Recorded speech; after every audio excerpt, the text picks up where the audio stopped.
یہ ہے انسان کی انوکھی ایجاد سب مرین، جو 20 سالوں تک لگاتار انڈر واٹر رہ سکتی ہے۔ لیکن 19ویں صدی میں یہ سب مرین صرف 48 گھنٹے ہی پانی میں گزار سکتی تھی۔ اس پیریڈ میں ایسا کیا ہوا کہ 48 گھنٹے 20 سال میں بدل گئے۔ سب مرین انسانی تاریخ میں سب سے خطرناک اور ڈیڈلی ہتھیاروں میں سے ایک ہے۔ دشمن پر سائیکولوجیکل پریشر رکھنے والی یہ سب مرین سمندر میں کہیں پر بھی ہو سکتی ہے اور کسی کو پتہ بھی نہیں چل سکتا۔ ایک نیوکلیئر سب مرین 48 ٹن وزنی ہو سکتی ہے، جو ایک ہی سیکنڈ میں پوری دنیا تباہ کر سکتی ہے۔ ایک نیوکلیئر سب مرین 24 میزائلز کیری کر سکتی ہے۔ سب مرین کسی بھی حال میں ڈیٹیکٹ نہیں ہو سکتی، یہاں تک کہ سونار سے بھی نہیں۔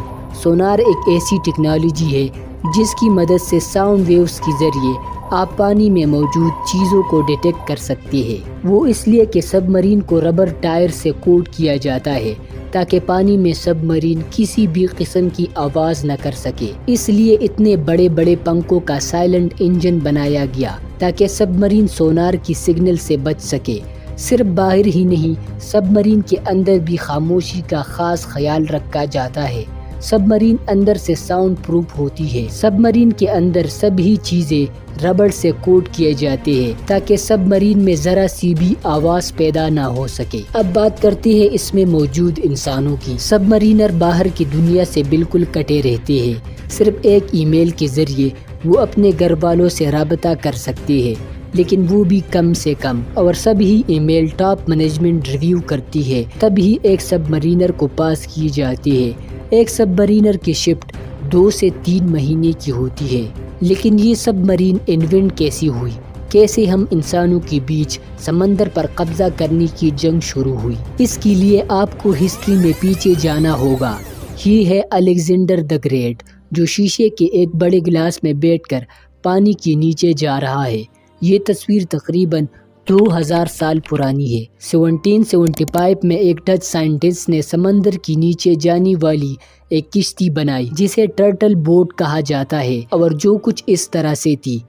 یہ تھی انسانی تاریخ کی سب سے پہلی سب مرین۔ 19ویں صدی میں سب مرین کو امپروو کرنے کا کام کافی تیز ہو چکا تھا۔ ایک جرمن سائنٹسٹ ریڈولف ڈیزل نے ایک انجن تیار کیا جس کے بعد سب کچھ بدل گیا۔ یہ انجن ہوا اور فاسل فیولز کو مکس کر کے یہ انجن فنکشنل ہوتا تھا۔ جب یہ انجن سب مرین میں لگایا گیا تو کمال ہو گیا۔ انڈر واٹر فاسل فیولز کے ساتھ پانی مکس ہوتا جاتا اور سب مرین فنکشنل ہوتی۔ جو انسانی تاریخ میں پہلی بار ماڈرن سب مرین انوینٹ ہوئی جسے یو بوٹ کہا جاتا تھا۔ لیکن اس ماڈرن سب مرین میں بھی کئی خرابیاں تھی۔ ہر 2 سے 3 دن کے بعد یہ سمندری آبدوز پانی کے باہر آتی فاسل فیولز اور ہوا کے لیے، جس سے سب مرین فوراً ڈیٹیکٹ ہو جاتی۔ لیکن اس کا یہ مسئلہ بھی جلد ختم ہونے والا تھا۔ 20ویں صدی میں ایک انڈسٹریل ریولوشن بوم آیا۔ دنیا کے طاقتور ممالک ایک سے ایک بڑھ کر خطرناک ہتھیار بنا رہی تھی۔ دوسری جنگ عظیم کے بعد جرمنی کی یہ ماڈرن سب مرین امریکہ کے ہاتھ لگی۔ 1940 سے 1915 کے درمیان سائنٹسٹ ایٹم کو بریک کر کے نیوکلیئر انرجی ڈسکور کر چکی تھی، اور اس سارے نیوکلیئر ری ایکشن کو ہوا کی ضرورت نہیں تھی۔ اس سے پہلے سب مرین کو 48 گھنٹوں کے بعد پانی سے باہر آنا پڑتا تھا تاکہ انجن ہوا پکڑ سکے۔ لیکن اب یہ پرابلم سب مرین میں ختم ہونے والی تھی۔ 1950s میں ایک American navy officer human recover کے دماغ میں ایک آئیڈیا آیا کہ اگر ہم نیوکلیئر انرجی کے ذریعے بجلی پیدا کر سکتے ہیں اور اس سارے پروسیس میں ہوا کی بھی ضرورت نہیں ہے، تو کیوں نہ یہ ری ایکٹر نیوکلیئر سب مرین میں لگایا جائے۔ جب اس پلان کو ٹیسٹ کیا گیا تو یہ کارآمد ثابت ہوا۔ اب سب مرین کو ہر دوسرے دن پانی سے باہر آنے کی ضرورت نہیں تھی۔ اب ایک سب مرین 20 سالوں تک لگاتار انڈر واٹر رہ سکتی تھی۔ لیکن 20 سالوں تک انڈر واٹر رہنا اس دور میں ممکن نہیں ہے، کیونکہ سب مرین کے اندر بھی انسان ہوتے ہیں، جس کے لیے فوڈ ریکوری اور سب مرینر کی شفٹنگ کے لیے 3 سے 4 مہینے کے بعد پانی سے باہر آتی ہے۔ ایک سب مرین میکسیمم 3400 فیٹ سمندر میں نیچے جا سکتی ہے۔ Submarine underwater research, exploration,